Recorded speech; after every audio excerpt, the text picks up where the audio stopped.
Bienvenue à tous dans cet épisode de La Lettre Pro, le podcast Intelligence Artificielle, votre rendez-vous quotidien avec l'actualité professionnelle de la radio et du podcast. Je suis Brulatour, le rédacteur en chef de La Lettre Pro. Aujourd'hui, nous allons explorer les sujets marquants de l'actualité de la radio.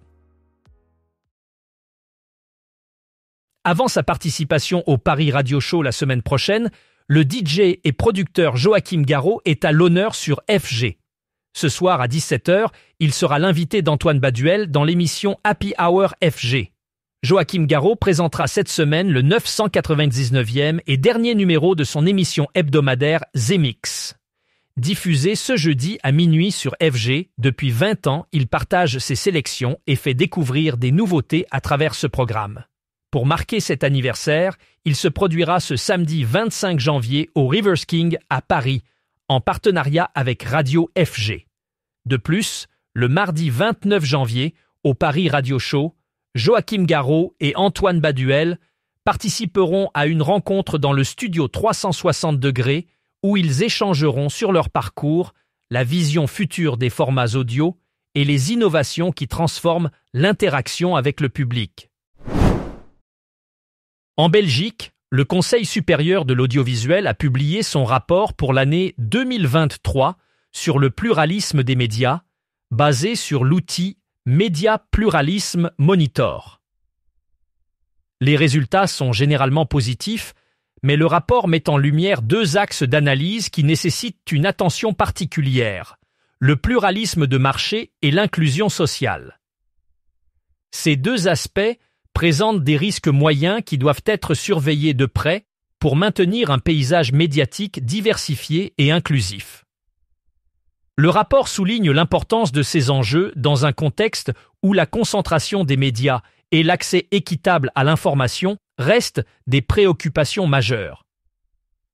Il est essentiel de continuer à promouvoir une diversité d'opinions et d'assurer que toutes les voix soient entendues dans le secteur médiatique belge.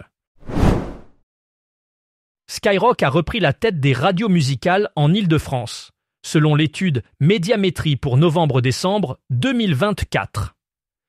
Avec 581 000 auditeurs quotidiens, la station enregistre la meilleure progression parmi les radios privées, gagnant 124 000 nouveaux auditeurs en une seule vague.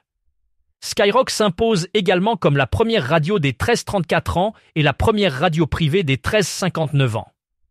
Ce succès est porté par des émissions phares comme le Morning de D-Fool, qui attire chaque matin 271 000 auditeurs, et Planète Rap, leader sur sa tranche horaire avec une audience en hausse de 10 000 auditeurs par rapport à la période précédente. Le week-end, Skyrock continue de briller avec 413 000 auditeurs le samedi et 420 000 le dimanche. Au-delà des ondes, Skyrock renforce son influence digitale avec 29 millions d'abonnés sur les réseaux sociaux, dont 9,3 millions sur TikTok et 7,3 millions sur YouTube, la consacrant comme la première radio sur ces plateformes.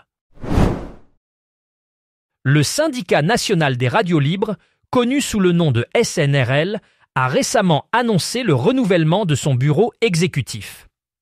Cette réorganisation a été officialisée lors de leur conseil national qui s'est tenu le 3 décembre dernier. Sous la direction du nouveau président Sylvain Delfaux, le SNRL s'engage à affronter les défis croissants auxquels les radios associatives devront faire face dans les années à venir. Ce renouvellement marque une étape importante pour le syndicat qui vise à renforcer le soutien aux radios associatives et à promouvoir l'innovation dans le secteur. L'objectif est de garantir que ces stations continuent de jouer un rôle crucial dans le paysage médiatique français en offrant une diversité de voix et de contenus à leurs auditeurs. Le rapport 2025 Outlook de l'Interactive Advertising Bureau met en lumière une transformation significative dans le paysage publicitaire de l'audio. Cette année, les podcasts devraient surpasser l'audio digital en termes de revenus publicitaires grâce à leur croissance impressionnante. Cette évolution souligne l'importance croissante des podcasts pour les annonceurs alors que l'audio global continue de se transformer. Le rapport indique que cette tendance est due à l'engagement fort des auditeurs et à la capacité des podcasts à cibler des publics spécifiques de manière efficace. Les marques reconnaissent de plus en plus l'impact des podcasts et investissent davantage dans ce format, ce qui pourrait redéfinir les stratégies publicitaires dans l'industrie audio. Cette avancée marque un tournant pour les créateurs de contenu et les diffuseurs, qui voient dans les podcasts une opportunité d'innovation et de croissance durable. Face au bouleversement du paysage radiophonique et aux évolutions des usages, les radios privées commerciales s'unissent au sein de l'Alliance de la radio. Soutenue par l'Autorité de régulation de la communication audiovisuelle et numérique, cette initiative collective vise à défendre les intérêts du secteur tout en l'accompagnant dans sa transition numérique. Cela marque une étape clé pour l'avenir de la radio. La création de l'Alliance de la radio fait suite à celle de l'association Ensemble pour le DAB+, qui promeut la radio numérique terrestre. L'Autorité de régulation de la communication audiovisuelle et numérique souligne la capacité du secteur à envisager son avenir de manière collective et ambitieuse. Elle réaffirme son attachement profond à la radio et sa volonté d'accompagner, conjointement avec les pouvoirs publics, les initiatives du secteur dans cette période charnière de transition numérique. Ainsi, l'Autorité de régulation de la communication audiovisuelle et numérique a proposé une trajectoire dans son livre blanc sur l'avenir de la radio publié en juin dernier. Les radios du groupe belge N-Group ont décidé de quitter le réseau social X, soutenant ainsi l'initiative Hello Kit X. Ce mouvement, initié par des universitaires, des associations et des personnalités du net, encourage à abandonner X au profit de plateformes qui respectent mieux la liberté d'expression. En se retirant de X, N-Group marque sa volonté de privilégier des espaces numériques qui garantissent un échange d'idées plus libre et sécuritaire.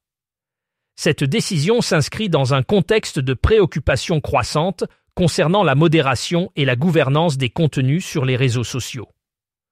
En choisissant de quitter X, N-Group souhaite également sensibiliser son audience et la communauté médiatique à l'importance de soutenir des plateformes engagées en faveur de la liberté d'expression et de la diversité des opinions. Après le succès retentissant de sa première édition en 2022, le TSF Jazz Chantilly Festival revient cet été pour charmer les amateurs de jazz et offrir des moments musicaux inoubliables.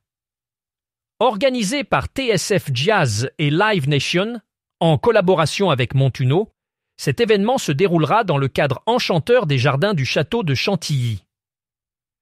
La billetterie ouvrira dès le 22 janvier, permettant aux passionnés de réserver leur place pour un week-end exceptionnel les 5 et 6 juillet. Durant ces 2 jours, 14 artistes de renom, dont la chanteuse Samara Joy, le bassiste Marcus Miller et le contrebassiste Avishai Cohen, se produiront de midi à minuit au cœur du parc. Le festival ambitionne de devenir un rendez-vous incontournable pour les amateurs de jazz en mêlant virtuosité, émotion et convivialité dans une ambiance champêtre et un esprit de partage.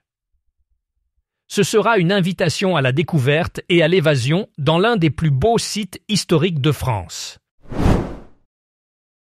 Dans un monde en constante évolution, les nouvelles plateformes redéfinissent le débat politique comme jamais auparavant.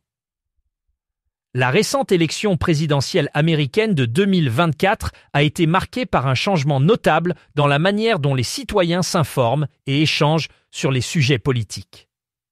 Selon les données d'Edison Podcast Metrics, YouTube et les podcasts ont joué un rôle clé dans cette transformation, éclipsant les médias traditionnels pour devenir les principaux canaux d'information et de débat. Cette élection a été décrite comme une élection du podcast et de YouTube, mettant en lumière l'impact croissant de ces plateformes sur le paysage médiatique.